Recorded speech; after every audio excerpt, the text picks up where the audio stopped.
ভোটচোর গদিচোর কোটানপুর যে বক্তব্য কংগ্রেসের তরফে রাখা হয়েছে বা যে স্লোগানকে সামনে রেখে কংগ্রেস কর্মসূচি করছে তার দ্বিতীয় ধাপে স্বাক্ষর অভিযান কর্মসূচি শুরু হচ্ছে। তারই অঙ্গ হিসেবে আজ বৈঠক অনুষ্ঠিত হয় প্রদেশ কংগ্রেস ভবনে। সেই বৈঠকে উপস্থিত ছিলেন প্রদেশ কংগ্রেস সভাপতি আশিস কুমার সাহা সহ অন্যান্যরা। বৈঠকের নির্যাস সংবাদ মাধ্যমের কাছে তুলে ধরেছেন নেতৃত্ব।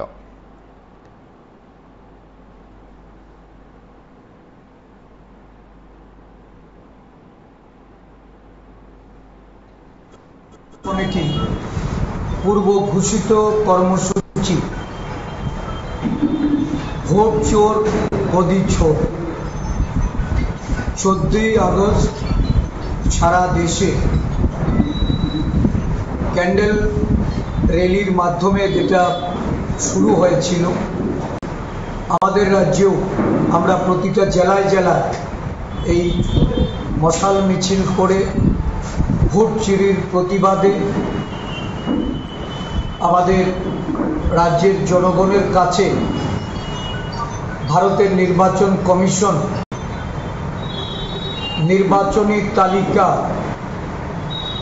বহুবিধ গরমিল করার মধ্য দিয়ে এবং বিভিন্ন রাজ্যে রাজ্যে নির্বাচনে পক্ষপাতিত্বের ভূমিকা শাসক দল বিজেপির পক্ষে যেভাবে তারা গ্রহণ করেছিল তার প্রতিবাদে আমাদের ওই 14ই আগস্ট থেকে সারা দেশব্যাপী কর্মসূচি শুরু হয়েছে। 22শে আগস্ট থেকে 7ই সেপ্টেম্বর অবধি ভারতবর্ষের বিভিন্ন জেলায় জেলায় ভোট চোর গদি চোর এই কর্মসূচিতে আমরা জনসভা করেছি, পদযাত্রা করেছি এবং বিভিন্ন জায়গায় বাইক র্যালি থেকে শুরু করে আমাদের সমস্ত কেন্দ্রীয় নেতৃত্ব, রাজ্য নেতৃত্ব এই কর্মসূচির মধ্য দিয়ে জনগণকে সচেতন করেছে। এবং তৃতীয় পর্যায়ে আমাদের যে কর্মসূচি সেটা আজ থেকে শুরু হচ্ছে ভোট চুরির সাক্ষরতা অভিযান। দেশের 5 কোটি মানুষের সাক্ষরতার মধ্য দিয়ে আমরা ভারতবর্ষের রাষ্ট্রপতি এবং ভারতের নির্বাচন কমিশনের কাছে এই ভোট চুরি বন্ধ করার দাবিতে ভোট চুরি অবিলম্বে রাজ্যে রাজ্যে নির্বাচন তালিকা থেকে শুরু করে প্রশাসনিক ক্ষমতার অপব্যবহারের মাধ্যমে যেভাবে শাসক দল তারা নির্বাচনে ফলাফলকে অনুকূলে নিয়ে যাচ্ছে বা বিভিন্ন রাজ্যে সমীক্ষা চালিয়ে যে তথ্যাদি আমাদের কাছে এসেছে, আমাদের জননায়ক রাহুল গান্ধীজি, প্রদেশ কংগ্রেসের বিভিন্ন নেতৃত্ব যারা প্রদেশে প্রদেশে এই তথ্যাবলী সম্বলিত বিভিন্ন নির্বাচন কমিশনের যে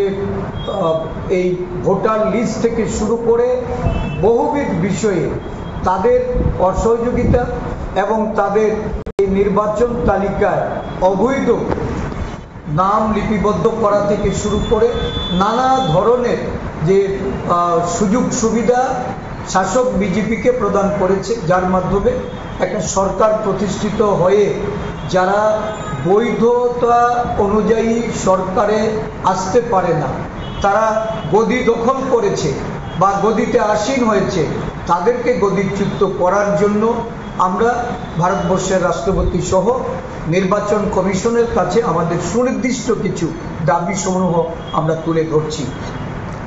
এটা হবে এই দেশের মানুষের কণ্ঠস্বর। ভোট চোর যারা গদিতে আসেন তাদের বিরুদ্ধে মানুষের সোচ্চার প্রতিবাদ। সারা দেশব্যাপী 5 কোটি মানুষের সাক্ষরতা সংগ্রহ করে আমরা এই দাবি পূরণের লক্ষ্যে রাষ্ট্রপতির নিকট স্মারকলিপি প্রেরণ করি এবং নির্বাচন কমিশনকেও আমরা এই সাক্ষরতা সহ যে প্রতিলিপি, এই প্রতিলিপি তাদের নিকট আমরা প্রেরণ করি।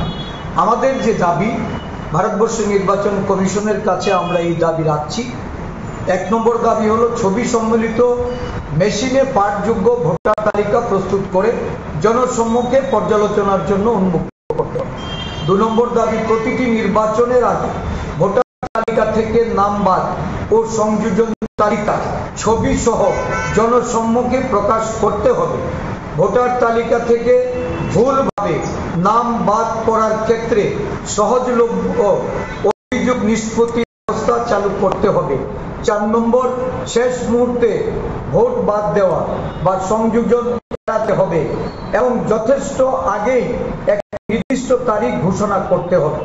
5 নম্বর এবং শেষ দাবি পরিকল্পিতভাবে ভোটার দমন প্রক্রিয়ায় জড়িত কর্মকর্তাদের এজেন্টদের বিরুদ্ধে আইনি ব্যবস্থা নিতে হবে। এই দাবি সম্মিলিত সাক্ষরতা যে অভিযান, এই অভিযানের শুরুয়াত আজ থেকে হচ্ছে এবং এই আজকের এই কর্মসূচির মধ্য দিয়ে আমি প্রথম স্বাক্ষর করে আমাদের নেতৃবৃন্দদের সাক্ষরতা সহকারে এই সারা রাজ্য জুড়ে আগামী 15ই অক্টোবর, এটা পূজার মাস, তারপরেও জনগণের কাছে আমাদের যাওয়া এটা আমাদের নৈতিক দায়িত্ব। মানুষের অধিকারকে সুরক্ষিত করা এই দাবির সম্মিলিত যে আমাদের সাক্ষরতা অভিযানের যে কর্মসূচি, এই কর্মসূচি আগামী 15ই অক্টোবর অবধি চলবে। আমরা 18 তারিখ থেকে জেলা ভিত্তিক ধারাবাহিক কর্মসূচি আমরা নিয়েছি 25 তারিখ অবধি। তার পরবর্তী সময়ে পূজা চলাকালীন সময়টাতে আমাদের এই কর্মসূচি খানিকটা আমরা এটা বন্ধ রেখে পরবর্তী সময়ে আবার পূজার পরবর্তী সময়ে এটা সারা রাজ্যব্যাপী আমরা শুরু করতে যাচ্ছি। তো আমি প্রথমেই এই সাক্ষরতা অভিযানের শুরুয়াত করতে গিয়ে আমার যে স্বাক্ষর, আমি স্বাক্ষর প্রদান করে এর সূচনা।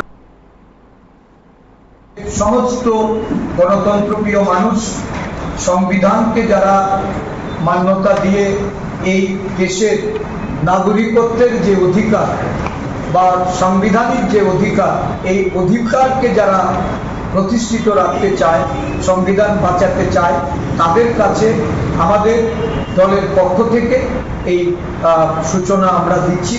সাক্ষরতা এগিয়ে আসুন। এই স্বাক্ষর আমরা গণতন্ত্রকে সুদৃঢ় করার জন্য, শক্তিশালী করার জন্য এবং সংবিধানকে রক্ষা করার জন্য আমাদের কেন্দ্রীয় নেতৃত্বের যে নির্দেশ, এই নির্দেশক্রমে আমরা সারা রাজ্যে এটা বাস্তবায়িত করব। আপনারা শুনলেন সেখানে প্রদেশ কংগ্রেস সভাপতি আশিস কুমার সাহার প্রতিক্রিয়া চলমান এবং আসন্ন কর্মসূচি প্রেক্ষাপটে।